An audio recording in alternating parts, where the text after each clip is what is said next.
Hello, and welcome to another edition of Just an Opinion.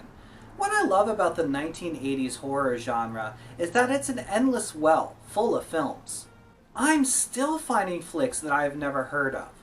The success of the Halloween, Nightmare on Elm Street, and Friday the 13th franchises had studios all trying to come up with their own scary movie franchise, but most weren't really successful. Many claim that it was this abundance of films that actually ruined the genre. I don't necessarily agree completely. Were they formulaic? Absolutely.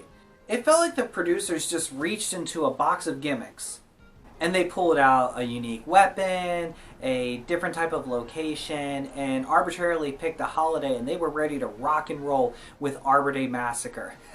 With a title like that, the film writes itself.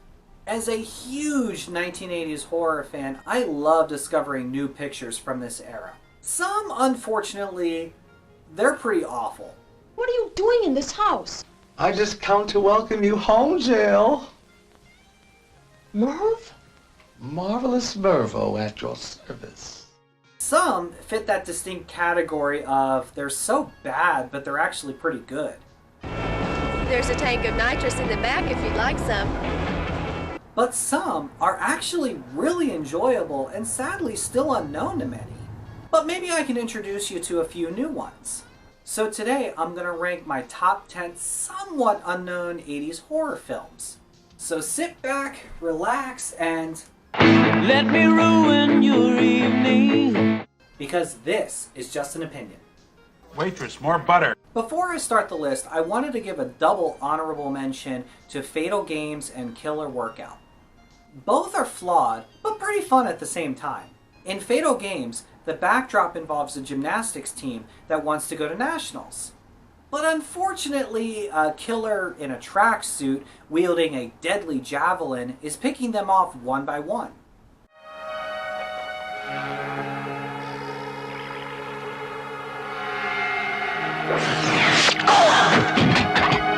Foreshadowing is a big part of horror movies, and music plays a huge part in that.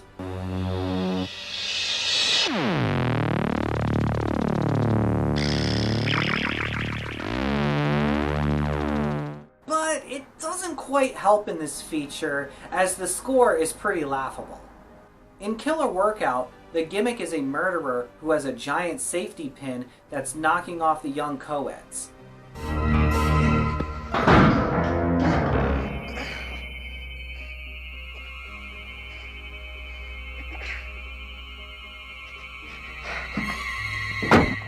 Sheesh, they're just trying to get in shape. This film is all over the place, with the possibility of an evil twin, dream sequences, and absolutely absurd fight scenes. Come on.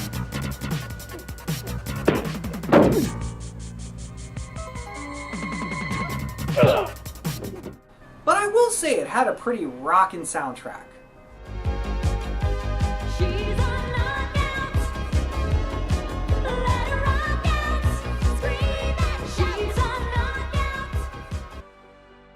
Okay, back to the list. Number 10 is The Prey. This is one of those flicks that I saw bits and pieces of when USA used to run horror films on Saturday night. The story involves a deformed man stalking 3 couples who are camping in the woods.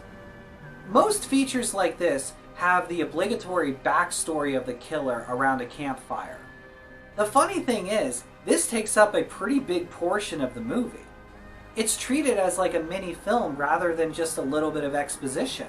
But make no mistake, when it comes down to scares, the movie is full of them.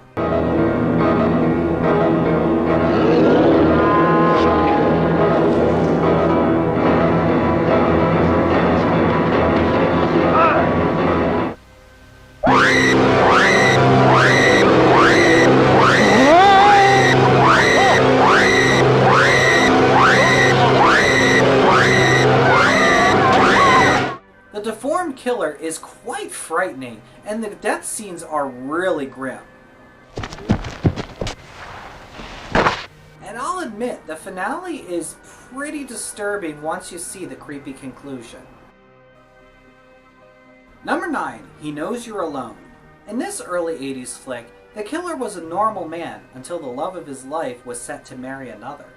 From this point, he targets brides-to-be and their bridal parties.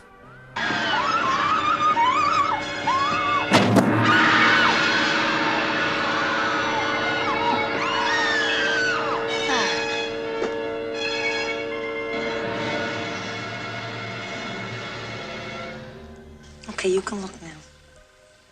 The motive and the targets are set immediately, but this picture still does have a bit of mystery to it.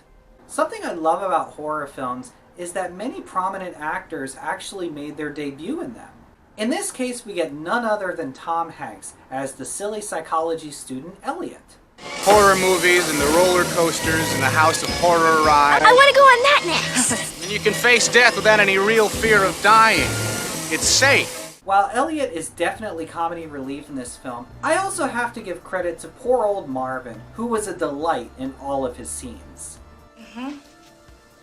Every time you visit me, you're gonna bring me a fish. Correct. Well, I'm visiting you, And that's a fish. Number 8 is Intruder.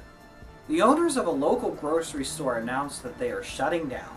The overnight crew is tasked with marking down all of the inventory. But unfortunately, a killer is on the premises, slashing more than just the prices.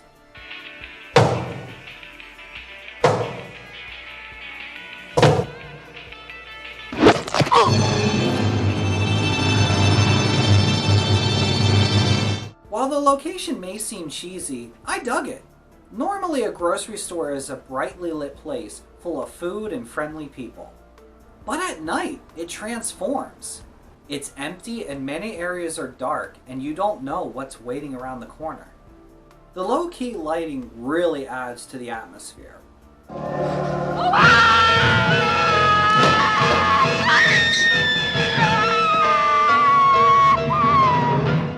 But I also have to point out the very odd but welcomed cameo from Three Stooges regular Emil Sitka. You might remember his tagline, Hold hands, you lovely bird. and he certainly doesn't let his cult followers down with his brief appearance in this feature. This guy, the senior, nothing, huh? I don't even, excuse me. Hold hands, you lovebirds. Number 7 is Vamp. Vampirism meets androgyny in this horror comedy. This flick is very unbalanced when it comes to the tone, but I actually say that as a compliment since this tale is very unique.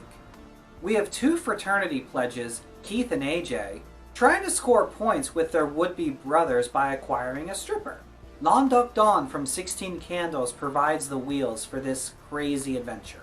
The seedy neighboring town that they visit happens to be inhabited by vampires. So where you going? Here. There. We're everywhere. And unfortunately, AJ is bitten, turning into a vampire himself. Why don't you take what you need for now? To get you through? That's too much. And you're so nice. Do I look like a mosquito? No. The rest of the film has Keith and his mysterious companion Amaretto running for their lives from this vampire population. But they don't do too bad when it comes to fighting back.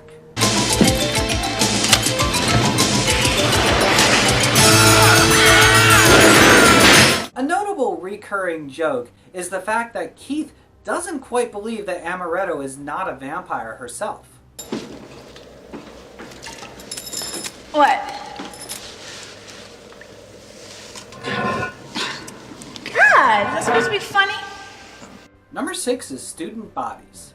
This film was extremely ahead of its time, spoofing the genre in its early stages in 1981. The killer is known as the Breather, who is arguably the funniest amongst all the characters. He stalks his victims in hilarious fashion and adds hysterical commentary the whole time. I can't get a break.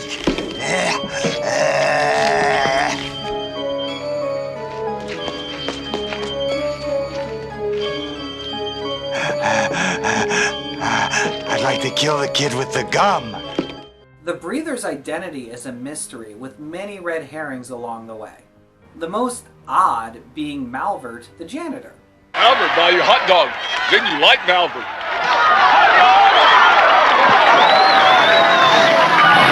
The flick is extremely self-referential. It even includes a kill count, and there is plenty of breaking the fourth wall exposition just to make sure that the audience is paying attention. Hello, it's me, the breather. You're probably wondering who I am. Who could I be? It even predates the postmodernism that Scream is known for. Number 5 is The Pit. While most definitely horror, this flick approaches the genre from two different angles. Main character Jamie is a social pariah that is going through puberty. While his new interest in females is normal enough, it is questionable if his actions are those of a boy trying to hold on to his childhood, or perhaps someone losing their grip on reality. He isn't her real boyfriend. He's just a friend. That's all. Just a friend. Well then, she's just what we've been waiting for, isn't she? Yeah. On the other hand though, Jamie has a dark secret in the form of monsters that are lurking in a pit in the woods. As his desires shift towards his babysitter, Jamie realizes that he can use the tralalogs to help him with his cause for anyone that would stand in his way. Look, there's a clearing just up there. We can play there. Come on. Okay. You see? I told ya. Now go for a long one. Here it comes. Ah! There it goes. This flick expertly blended psychological themes with a pure creature feature, and it has a really interesting twist ending. Number 4 is Bloody Birthday. Like many horror pictures, the beginning features an amorous couple meeting their demise, the killer unseen. Well, the murderers are revealed shortly thereafter, and it's actually 3 young children. Their motive being that the 3 were born during a solar eclipse, and somehow that wired their brains differently. Okay. But I like this film, so I'm gonna allow it.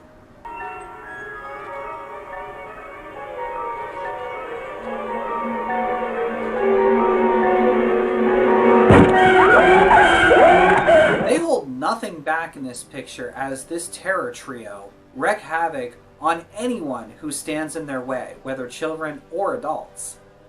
While it's very disturbing, it's actually very well done.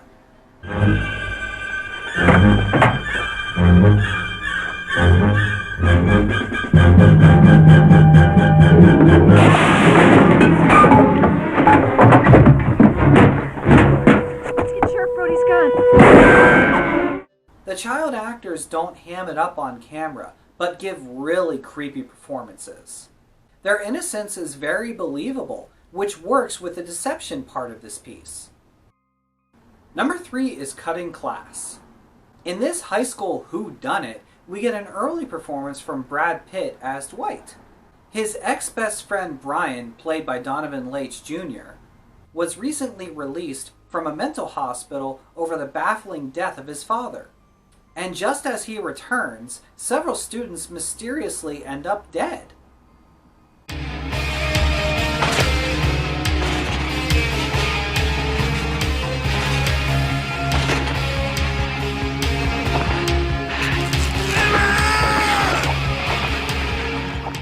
Brian, of course, is the natural suspect.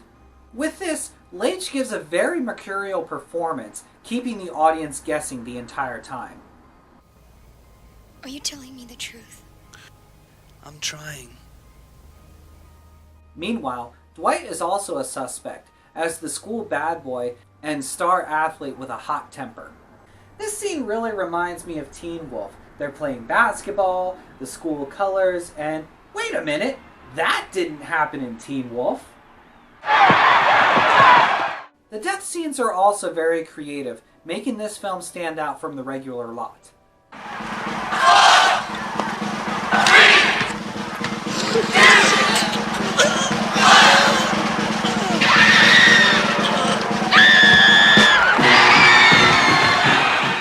Number 2 is The Burning. If your sole argument for not liking a particular horror film is because it's a ripoff of, then I'm sorry, but your quarrel is very flawed. Ripoffs are a staple in the horror genre. Every fan should know this. The Burning is a blatant clone of Friday the 13th, but it's a clinic on how to do this effectively. The killer is a burn victim from a prank gone wrong, and he enacts his revenge on a group of campers years later. Uniquely, the weapon of choice is a pair of garden shears. This may sound silly, but it's actually very well done. All right.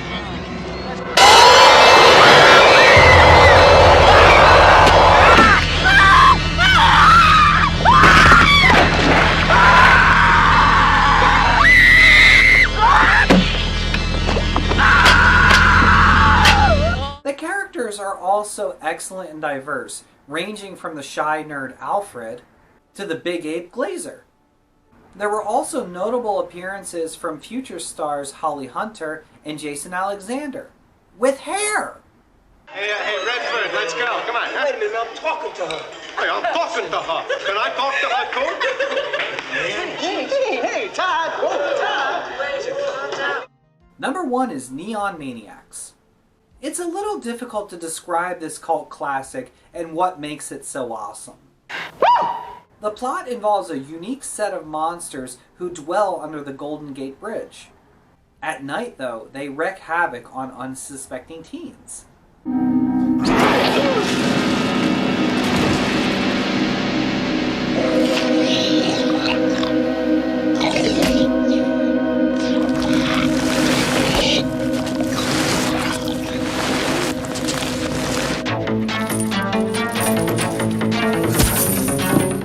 Natalie narrowly escapes an attack, but the monsters haven't forgot about her. Also featured is preteen Paula, who represents everything awesome from the 1980s, and she too witnesses some stranger things. Rounding out the star trio is Steven. He's quite the charming opportunist that keeps trying to get Natalie to forget about the monsters in favor of dating him. Many of the scenes involve them running for their lives.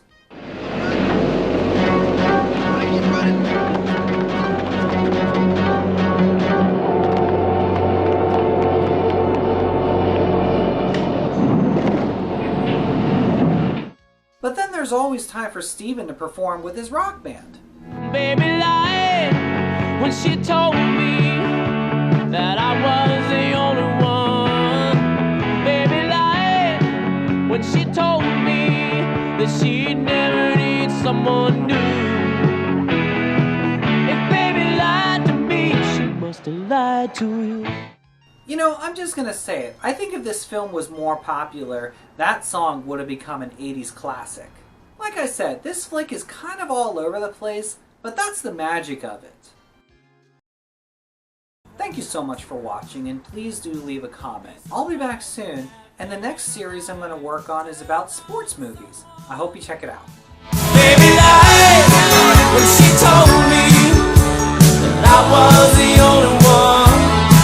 Baby lied when she told me she'd never need someone new. If baby lied to me, she must have lied to you.